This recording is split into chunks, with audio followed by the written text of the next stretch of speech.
તો રામ રામ ને સીતારામ બધાને આજે છે ધૂળેટી. હું અત્યારે જાગ્યો છું, નાયો નથી. એનું કારણ છે જો અત્યારે હું તૈયાર થઈને બહાર જાઉં તો અત્યારે કોકને પગ વગાડવા આવે. આપણે ઈ નથી કરવું, કેમ કે ઓઇલ ને બોઇલ ને હું નાખે નહીં. તો ચાલો આપણે મળીએ બહાર. મિત્રો હું અત્યારે નાઈન કાઢીને બહાર વી આવ્યો હતો. અમારા ભાઈનો ફોન આવ્યો હતો એટલે હું પછી પોગી ગયો બહાર.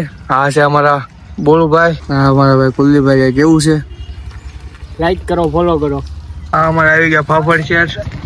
રોહિતભાઈ કઈ કેવું છે ભાઈ? લાઈક તો કાયલા નથી બોલ. દુકાન છે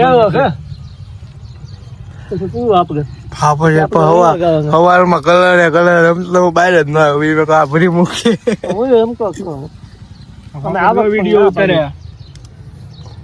અમે આવવાનું હતા ઓલા મિની બ્લોક.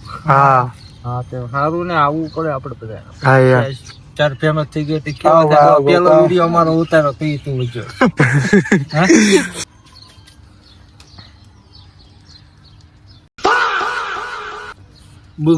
આવું ના મૂકવાનું.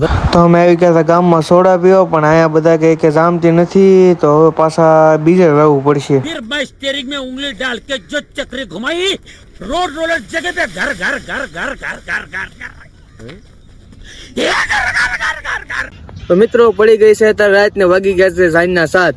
અત્યારે સમય થઈ ગયો છે મેચનો, ને અમારા બોલુ ભાઈએ કરી દીધું છે મેચ જોવાનું ચાલુ. ને અમારે આવી ગયા છે નવા પરાગભાઈ આપણે, ને આ આપણે ફાફડ સાથે કરી દીધું છે રીલ જોવાનું ચાલુ. તો જો તમને આ વ્લોગ મજા આવી હોય તો લાઈક શેર અને સબસ્ક્રાઈબ કરી નાખજો. મળશું આપણે બીજા વ્લોગમાં. જય દ્વારકાધીશ.